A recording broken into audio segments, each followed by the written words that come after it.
Hey, all my Crimsonites, and welcome to the Crimson Cure channel, where we embrace our femininity, increase our womanly value, and celebrate our brothers. So join me on our feminine journey to learn, heal, and grow.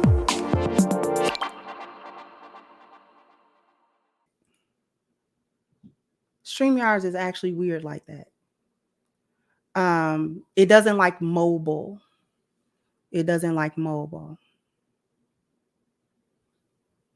All right, so she's back. We're going to try to join you again, sweetheart. Can you hear now? Yeah. Okay. Can How you old hear are you? me? Yeah, I I'm can hear you. 28. You're 28. Okay. Are you married or in a long-term relationship? I'm married now for a year and a half.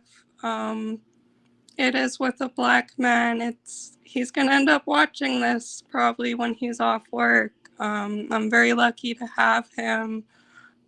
He's out there installing roofing out in the wind, and he says he's doing really dangerous work, and I'm at home and I get to cook, and I'm currently like playing video games, and I self-sabotage myself all the time, but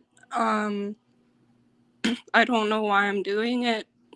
And I was raised by a woman who married a Hutterite and divorced him, and went down the independent woman route. How old were you when they divorced? I was 9, just turning 10. Did she ever get remarried? Yes, she did. How old were you when she did that? I'm gonna say like it was 5 years ago. She remarried, but they were together for a very long time prior. So they've been together for at least 15 years. So you were still a child when she got into a relationship with him, or you were still with her, living with her? I was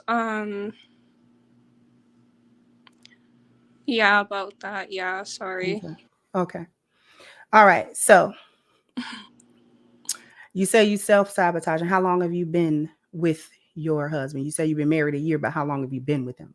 We're together now 5 years. 5 years. Okay. And it's already happening. You say you're playing video games while he's working. Here's the deal. I know most of us were raised in non-ideal situations, whether that was single parenthood, your parents divorced, somebody died, somebody was on drugs, whatever the case may be. Most of us don't have an ideal two-parent, perfect, quote unquote, perfect way that we were raised. So it gives us issues. Gives us issues. And sometimes we don't recognize what those issues are until we get grown. And then we get in adult situations, and then we get in relationships, and then those things manifest themselves. And a lot of times they manifest themselves in ways that destroy what we actually say we want. How old is he?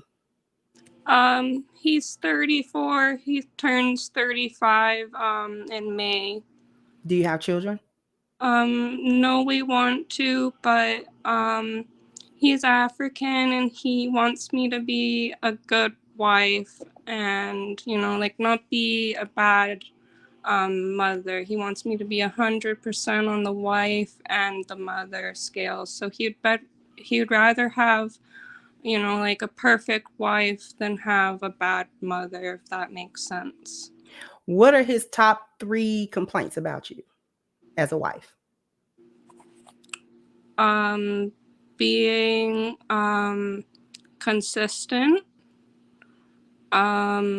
sometimes following instructions, like listening, and then sometimes I kick back, and I kind of like blame it on the being raised to be independent. So yeah, it's kicking back when he's like following instructions, and sometimes we'll have conversations. It could be even a half hour or longer, and I could have little like kickback moments, but I am pretty submissive deep down in there. I just have little lashes, and he wouldn't have married me if he didn't see that, you know? That's what Which he is true. tells me. Which is true. He married you because he sees it, but he has to see it consistently. More Yeah. importantly, you have to see it consistently. The other thing we can't do is make excuses about, well, it's only a little or it's only sometimes. What we think is small a lot of times to us in our eyes is bigger than we give it credit for being in our husband's eyes. Most of the time, it's the little things. It's those so-called small little lashes or those small moments where it's like, oh, well, I don't want to, why are you asking me to do, I do that. So why you, or I do this, so why are you expecting me to do that? Or whatever the nature of it is. Doesn't matter what the nature or the details or the nuances are. Plenty of women do that with their husbands. And one of the reasons that they do it, especially with good husbands, is because he's good. Is because he's going to display patience. Is because he's going to try to display some understanding about where you're coming from or why you do what you do. Here's the thing. Just because he gives patience about it or he attempts to understand why you do what you do is not a pass to do it. He's expecting that if he gives you patience and if he gives you time to self-correct and if he tells you what the issues are, he's expecting the self-correction. Men get tired when time goes by and they don't see you working on it. Because when we want them to work on something, we want it done. If we say you hurt my feelings when you say such and such, or when you do a certain thing, or when you blah, blah, blah, blah, whatever it is that hurts my feelings, or it makes me feel like you don't love me, or it makes me feel not valuable to you, we expect them the next time that situation comes around or the next opportunity that they get, that they're going to be mindful that we told them that it hurts us or it whatever it does to us. And if they don't do that, we're mad at them. And what do we feel? We feel like, well, you don't value what I'm saying. Like, you're not listening to me. Same thing. You're not listening to me. That's what he's saying. Listen to me. Not always just in that moment when he's telling you something, that too.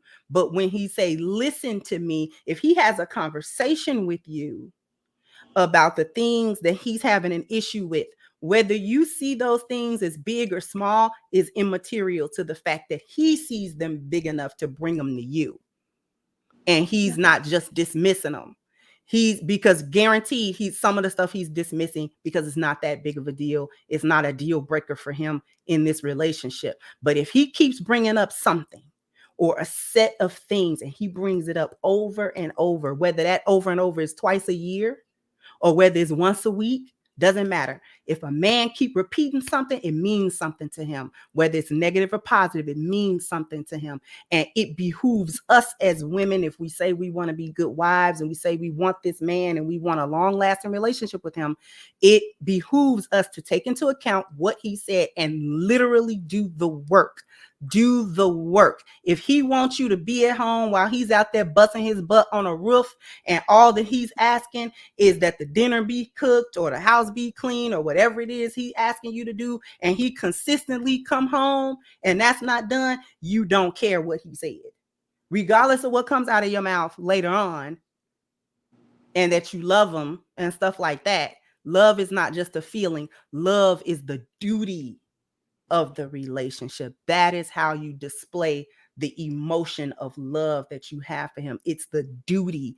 When y'all don't like each other, what keeps you together? The duty of the relationship. Because whether you have an argument with him this morning or not, he gonna go out there and bust his butt. That's not gonna stop him.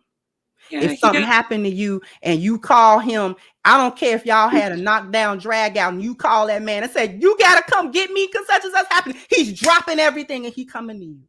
He's coming. It don't matter the argument you had. It don't matter y'all been running around the house ain't talking to each other. It doesn't matter at that point. The duty is what matters at that point. He's got to uphold that all the time. You have to uphold it all the time, no matter the emotional state. You can be mad, you can be glad, you can be sad, you can be whatever it is that you are. But Miss Rebecca, you have to look inside of you. If he has to repeat himself over the same few things, you have to look inside of you. It's not the environment he created. It's not. You're in charge of that home environment. You're in charge of the emotional work of the relationship. He's doing the external physical work. You have to do the internal emotional work. You have to make that emotional safe space to him. You have to make him feel. You have to make him feel that when he says something to you, you've taken that and you've taken it seriously and you're working on that. I guarantee you, as long as he sees the evidence of that work, he's not going to keep on saying it, because he's going to see that she listened to me. She listened what I wanted. Yeah. So that's what I got for you. Thank you. You're welcome, sweetheart. And the best of luck to you and your husband. Have a good day. All right, you too.